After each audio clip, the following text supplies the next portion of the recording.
Okay, so I mentioned China, Iran, and the Vatican. And the thing that connects those three entities is Joe Biden. He accepted money through his son.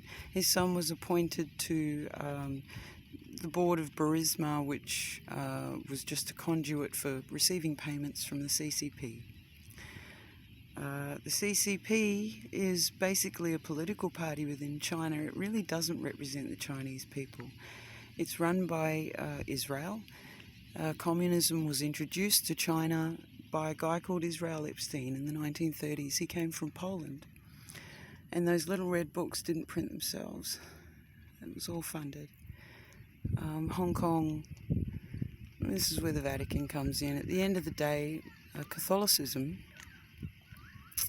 is a version of, it's a redaction of astrotheology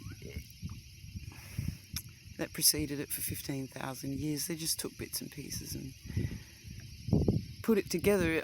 That is not to take away from the authenticity of the people that, follow the church or whatever. I'm not trying to undermine your faith. I'm just giving you some facts. Anyway, the Vatican Iran has more ambassadors to the Vatican than any other state on the planet. In fact, it doesn't have any other diplomatic ties with anybody else. It's just to the Vatican, and that's because Islam grew as a authentic religion to begin with, and then it was taken over.